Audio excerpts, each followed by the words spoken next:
Lebanon's cabinet held an emergency meeting on Tuesday in the heavily guarded Serail Palace in the capital in light of recent sweeping protests in Beirut, asking for an instant solution for the garbage disposal crises, and the resignation of the country's feuding government. Beirut-based garbage disposal campaign You Stink held two large rallies over the weekend over uncollected garbage, reflecting long-simmering anger about government incompetence and political corruption. You Stink has called for renewed rallies next Saturday as well. Lebanese ministers arrived at the palace and began their meeting. Concrete walls were built around the building on Monday, which protesters quickly covered with colourful anti-government graffiti. Infiltrators reportedly succeeded in dissolving among the demonstrators in Central Beirut on Sunday, where they were throwing Molotov cocktails at security forces, Lebanon's national news agency, NNA, reported. Participants in the protest also set the barbed wire on fire using a burning tire,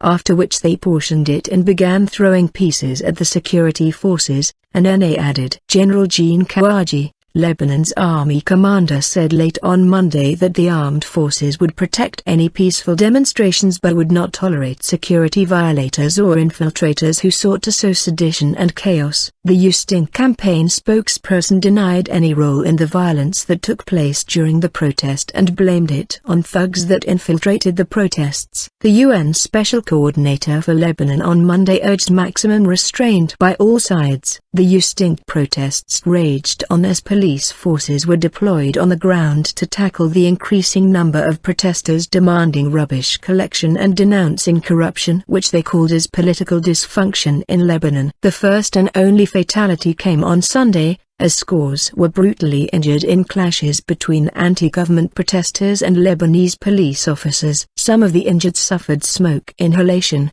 and at least 60 were hospitalized, according to the Lebanese Red Cross. The You Stink and other protest organizers withdrew their supporters from Riyadh Al Sol Square and moved to the Martyrs Square after men they described as political thugs or the infiltrators began clashing with police. Salam declared in a press statement on Sunday, following the Beirut protests, that if the cabinet does not make the decisions on the list he is to put in front of them in a meeting scheduled for Thursday, a collapse is probable for the country. I will not be part of this collapse. Let each side and political forces bear its responsibility and know the facts, he warned.